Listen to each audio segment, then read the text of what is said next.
אני שם לב לתופעה מעניינת. יש עסק, ויש לעסק אתר אינטרנט. עכשיו, בתור עסק, אתר אינטרנט צריך להופיע במקומות הראשונים באותה עיר איפה שנמצא העסק.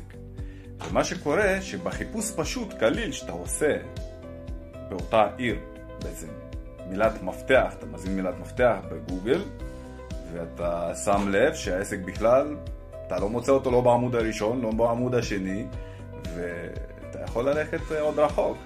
עכשיו, מה זה אומר מבחינה טכנית?